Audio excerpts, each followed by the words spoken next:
자, 선생님들 여기 한번 손들어 보십시오라고 했어요. 우리 반 아이들한테 손걸레질 시켜보신 분. 손 아무도 안 드는 거죠. 손걸레질을 누가 시켜. 지금 당장 돌아가셔서 뭐 원해서 사시든 집에서 가지고 오라고 하시든 그 수건 아니 뭐 초극세사 뭐 부직포 상관없이 아이들이 직접 그 촉감을 느끼면서 손걸레질 이렇게 따다다다다다 하는 거 있잖아요. 이렇게 릴레이 하듯이 이거를 쫙 다 책상을 밀어놓고 아무것도 없어도 되니까 이거를 밀어놓고 이렇게 따다다다 하면서 바닥을 스스로 아이들이 밀어보고 바닥의 느낌을 알아보고 그 수건의 느낌을 알아보면서 몸을 쓰게 하고 자기네들끼리 이렇게 경주하게 하고 자기네들끼리 신나게 해서 이 어떤 뭐 탄성 뭐 이런 얘기도 하셨어요. 뭐 밀림 탄성, 무게중심 어떻게 하면 조금 더 빨리 갈 수 있나, 어떻게 하면 안 넘어질 수 있나, 어떻게 하면 이 수건이 흐트러지지 않게 똑바로 해서 할 수 있나, 이 모든 것들을 손걸레질 하나로 10개, 100개, 20개 선생님들이 생각 못하는 것을 아이들은 스스로 만들어낼 수 있습니다. 당장 가서 다 치워놓고 손걸레질부터 시켜보세요. 그 얘기를 하시는 거예요. 정말 많이 쇼킹했어요. 야, 진짜 이게 정말 유아 교육이었구나. 나도 아이들한테 그만큼의 것을 제공을 했을까? 그 저도 되게 부끄러웠던 거죠. 교사 교육을 할 때 선생님 이거 하나 쓰면 끝내죠. 뭐 이거 하나 쓰면 막 다 필요 없어. 막 계정놀이가 다 맞춘 거고 막 이게 아니었구나. 진짜 놀이의 본질을 이야기하고 그렇기 때문에 선생님 사실 저는 사기업에서 나왔지만 물론 이런 부분들이 약간의 오류는 있을 수 있습니다. 그런데 이러한 부분들에 선생님이 재료가 없으면 너무 힘드시니 이러한 부분들은 놀이의 방향이 이렇고 이래서 요 정도는 이런 도움을 드릴 수 있으니 합리적으로 잘 활용하십시오. 이게 진정한 교사 교육이었는데 나도 지금까지 약을 팔았구나 라는 생각을 하면서 정말 후회를 많이 했어요. 왜 그랬을까 내가 라는 생각을 많이 했고 그런 얘기를 하시면서 앞으로 그런 식으로 조금은 힘들겠지만 왜냐하면 선생님들도 적응할 시간이 필요한데 정말 이런 방식으로는 적응이 힘들거든요. 많이 힘들어요. 저도 지금 그렇게 수업을 현장에 다시 하라고 하면 저도 약간의 좀 그 버벅거림, 버퍼링의 시간이 있다고 저도 생각을 해요. 근데 선생님들은 얼마나 힘드시겠어요. 근데 이런 것들에 대해서 저도 교재 교구를 기획을 하고 개발을 할 때 단 한 번도 생각을 한 적이 없어요. 단 한 번도.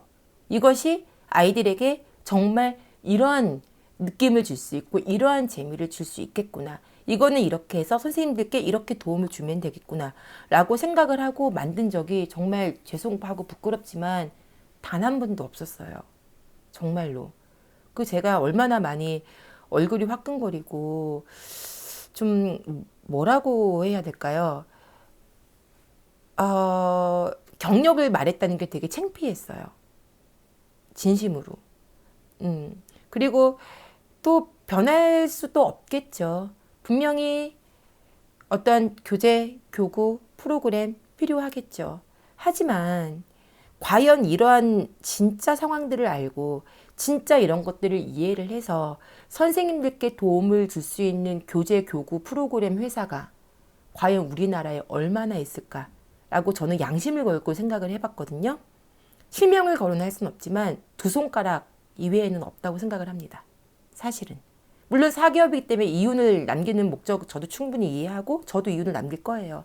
하지만 선생님들께 도움이 될 수 있을 같이 상생을 해야 될 곳에서 저도 그렇게 못했고 앞으로도 그렇게 안 나올 것이고 앞으로도 선생님들께 잘못된 정보를 전달을 할 거란 생각을 하니 답답했던 거죠. 그래서 제가 오늘은 티타임이 아닌 약간 좀 무거운 주제로 이렇게 얘기를 하는 것들도 어떻게 보면 제 반성의 시간일 수도 있어요. 정말 반성의 시간. 강의를 하고 싶지는 않아요. 저는 강의 컨셉은 정말 아니거든요. 근데 절절하게 얘기를 하고 싶었어요.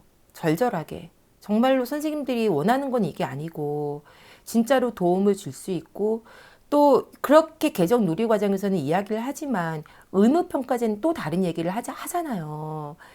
그래서 정말 이러한 것들을 합의점을 찾았으면 좋겠다는 생각을 많이 했어요. 교재 교구 못 쓴다? 못 쓸 수 없어요. 필요해요. 그 많은 거 선생님들이 어떻게 구해요? 구할 수가 없어요. 선생님들이 무슨 만물상 무슨 저기 뭐야 어디 뭐 알리바바 뭐 아마존 이런 사이트를 하는 것도 아니고 구할 수 없어요. 그렇다면 결국엔 나와 있는 것들을 써야 하는데 이러한 선생님들의 노고를 알고 고충을 알고 선생님들을 위해서 도움을 줄 수 있는 회사가 과연 몇 개나 있는가? 없어요. 전 장담하건대 두 손가락, 실명을 거론할 수는 없습니다만 두 손가락 이외에는 없어요. 저도 너무 많이 반성을 했고요. 그래서 현장 관계자들, 만드시는 분들 안에서 키보드만 치지 마시고 밖에 나오셔서 목소리를 좀 들으셨으면 좋겠습니다. 정말 어떤 걸 원하는지, 어떤 걸 만들어서 선생님들께 제공을 해야 되는지, 그래서 이것들이 왜 선생님들께 필요하고 도움이 될 수 있는지 이제 그만 현혹하시고요. 저도 현혹 안 할 거고요. 이제 앞으로 현혹 그만하시고 선생님들께 진실과 선생님들께 진짜 희망을 줄 수 있는 그런 모습으로 다가섰으면 좋겠어요. 사기업 바뀌지 않으면 유아교육 절대 바뀔 수 없습니다. 교수님들도 도와주지 않으시면 바뀔 수 없습니다. 저처럼 유튜브 촬영하고 유아교육에서 현장에서 일하시는 선생님들 한 목소리 내지 않으면 바뀔 수 없어요. 이건 누가 됐든 바뀌어야 해요. 자, 이거는 사족인 거고요. 그 다음에 이제 개정 누리 과정에 제가 여러 가지 방향들에 대해서 말씀을 드렸잖아요. 말씀을 드렸는데 이제 멀티미디어 기기에 대한 이야기들을 참 많이 합니다. 저는 반반입니다. 솔직하게 말해서.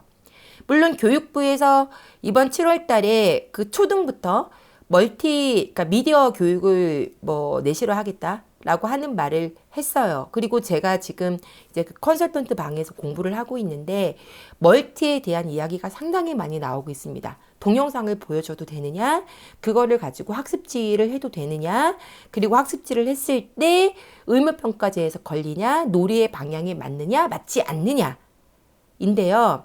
저는 반반이라고 말씀을 드렸잖아요. 미디어 수업은 완전히 무시를 할 수는 없습니다. 교육도 나름대로의 트렌드이기 때문에. 또 우리나라는 IT 나라잖아요. 강국이다 보니까 초등학교부터 이제 미디어 교육을 내실화 하기 시작을 했어요. 분명히 유아교육도 미디어 교육을 안 할 수는 없을 거예요. 다만 그것을 선생님들께서 눌러서 이거 있네 한번 해볼까? 라고 강요를 하면 안 된다는 거죠. 그런 거에 대한 포인트들을 잘 살리셔서 선생님들이 미디어에 대한 어떠한 교육들을 진행을 하시면 좋겠고요. 다음에 그 개정누리 과정에 대한 질문을 할 때 많은 것을 물어보시는 게 교사의 지원을 그러면 어디까지 해 주어야 되는지예요. 그래서 교사의 지원은 제가 몇 가지만 말씀을 드릴게요. 1번은 많은 재료들, 관심을 가질 수 있는 재료들을 제시를 해야 되는데 그것들이 정형화된 재료가 가급적 아니었으면 좋겠다는 거예요. 이해가 되시죠? 네. 그러니까 딱딱 보드게임처럼 딱딱 뭐 교수 자료처럼 딱딱 어떤 뭐 보따리나 딱딱 어떤 꾸러미처럼 나와 있는 딱 정형화된 이런 것들을 제시하는 거를 사실 원치 않습니다. 이미 놀이 방법이 정해져 있기 때문에.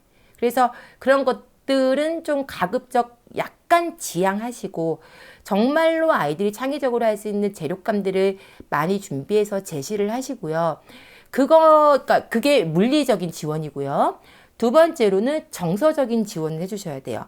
아까 이야기한 것처럼 얘는 혼자 노는 걸 조금 좋아하는 친구인지, 얘는 연합놀이를 좋아하는 친구인지, 얘는 병행놀이를 좋아하는 친구인 건지. 그래서 그러한 어떠한 정서적인 지원을 선생님이 해주셔야 됩니다. 그리고 세 번째로는 어떠한 지원을 해주어야 하느냐. 계획을 하시면 안 되는데 계획을 하셔야 됩니다. 이 말이 뭐냐면 물리적 지원과 정서적 지원이 조금 더 더해진 지원인데요. 확장의 지원이 있어요. 그 말이 뭐냐면 저는 오늘 이것을 가지고 아이들과 이 활동을 하려고 나름대로의 계획은 했습니다. 계획을 해서 이것도 준비하고 요것도 준비하고 요것도 준비를 해 놓았는데 아이들은 내가 준비한 것과는 완전히 다른 방향으로 지금 놀이를 하고 있었어요. 자, 계획안을 쓰실 때요. 예전에는 계획안이었죠. 계획이 뭐예요? 내가 이런 것들을 미리 이렇게 해서 이렇게 진행을 할 것이 다가 계획안이잖아요. 그런데 개정 누리 과정의 시범원은 그렇게 계획안을 쓰지 않는다고 합니다. 계획안이 아니고 계획 보고서 같은 형태를 쓴다고 해요. 그러니까 주제를 정해주고 이렇게는 주고 내가 이러한 놀이를 할 거야 라고 하는 어떠한 방향은 주지만 그것이 중요한 게 아니라 아이가 선생님이 계획하지 않았던 놀이를 어떤 걸 하는지 거기 흥미를 어떻게 보이고 있는지 그래서 앞으로 선생님은 어떤 식으로 다른 지원을 해 주어야 되겠다. 즉 놀이가 다 끝나고 사후 아이들이 선생님이 계획하지 않았던 놀이를 어떻게 스스로 아이들이 만들어내고 그것을 행위하고 있고 그것을 어떻게 반응하고 있는지를 결과적으로 이거를 체킹해서 교사의 추가적인 지원이 더 중요하다. 그것을 의무평가제에서 관찰자들도 상당히 중요하게 체크를 하겠다라는 말을 분명하게 하셨습니다. 그래서 계획안을 미리 쓰고 거기에 맞추어서 선생님이 아이들을 주도하는 게 아니라 그래 오늘의 주제는 땅콩이야. 그래서 이런 계획을 했고 아이들의 예상에 내 생각엔 우리 반 아이들은 아마 요거에 관심을 보일 것 같아서 내가 이런 자료를 준비를 해놨어. 근데 생뚱맞게 아이들이 땅콩에 관심을 안 보이고 갑자기 케밥에 관심을 보이네?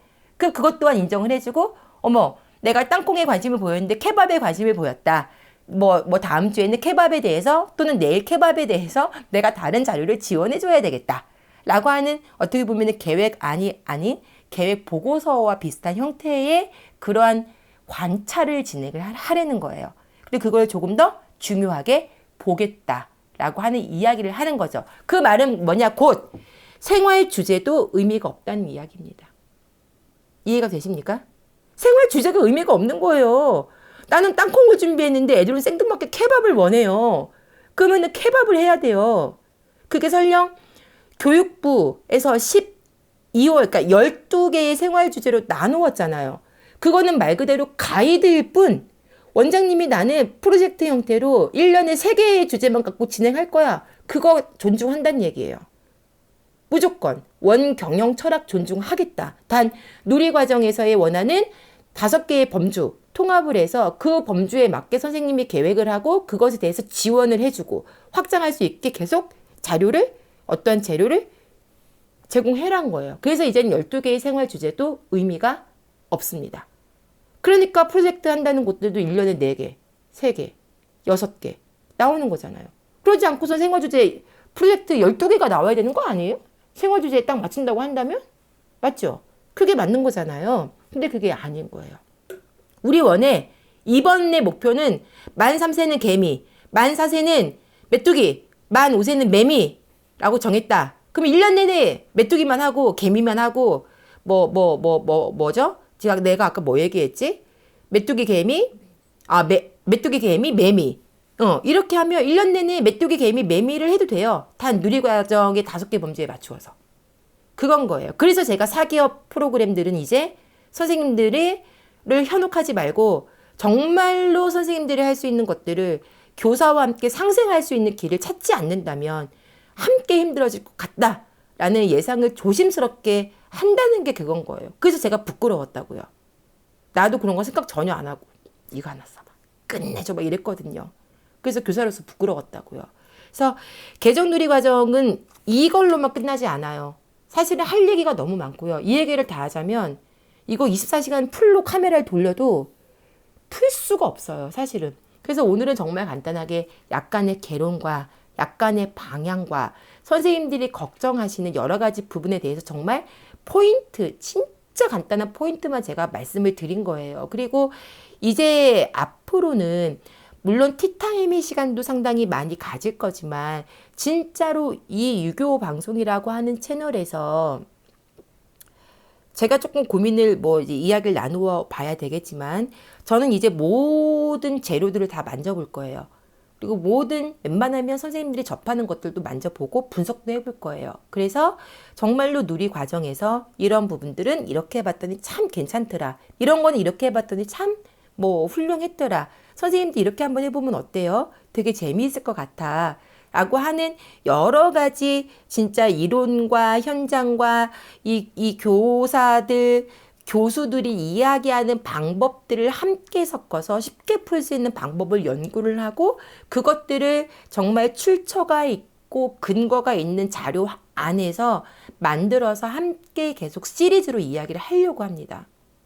그래서 개정누리 과정에 대한 부분들을 이야기하자면 한도 끝도 없지만 오늘은 여기까지만 얘기를 할래요. 더 이상 얘기를 하면 이게 너무 깊어지게 되고 더 이상 이야기를 하면 선생님들이 이 방송을 보지 않고 깊게 깊은 얘기를 하면 다 현장을 떠날 것 같아요. 겁이 나서 못할 것 같아요. 사실은. 그래서 오늘은 가볍게 이 정도로만 해서 제가 이 시리즈에 대한 예고편을 말씀을 드리고 그 다음부터는 정말로 디테일하게 각 영역별에 대해서 어떻게 하면 선생님들이 조금 더 재미있게 활동을 할 수 있는지 이렇게 했을 때 이러한 부분들은 평가제에서도 문제가 되지 않고 누리 과정의 어떠한 부분에서도 원하는 방향이 될 수 있으니 이러한 것들을 한번 해보면 어떨까 라고 하는 것들을 각 범주별로 이제는 풀어서 이야기를 해보려고 합니다. 그러니까 앞으로 저희 유교 방송도 많이 이러한 부분에 있어서 정보를 드릴 것이니 찾아주시고 궁금한 것이 있다면 댓글로 항상 저희에게 좀 피드백을 주셨으면 좋겠어요. 그래서 그러한 부분들을 같이 고민하고 같이 찾아가고 저도 많이 생각하고 반성하고 체킹하면서 선생님들을 만나 볼 수 있게끔 준비를 하도록 하겠습니다. 너무 무거웠나요? 너무 무거워서 갑자기 분위기가 처진 것 같은. 그런 거 아닙니다. 저는 뼈리입니다. 센 언니 뼈리. 근데 제가 오늘 갑자기 컨셉이 너무 진지한 컨셉으로 가갖고 선생님들이 익숙지 않은 것 같은데 익숙해지셔야 됩니다. 아셨죠? 네. 가끔은 저도 이렇게 좀 진지할 때가 있어야지. 언제까지 제가 안녕하세요 뼈리입니다 이렇게 하면서 이렇게 풍수만 떨 수는 없잖아요. 아주 가끔은 진지할 때가 있어야죠. 그래서 시리즈의 첫 탄 오늘 그 첫 탄을 저기 영어로 뭐라고 하죠? 그 영화 나올 때 맨 처음에 나오는 그 약간 맛배기 뭐라고 하지? 아니 그거 아닌데 프롤로그 말고 예고편이라는 예? 티저? 티저 프롤로그입니다. 네, 그래서 프롤로그 치고 조금은 깊었지만 딥했지만 네, 이거 뭐 어쩌라고요? 빨리 해야 돼. 예, 프롤로그 치고 급했지만 이건 2배속 아닙니다. 급했지만 제가 지금까지 시리즈를 빨리빨리 해서 진행하도록 하겠습니다.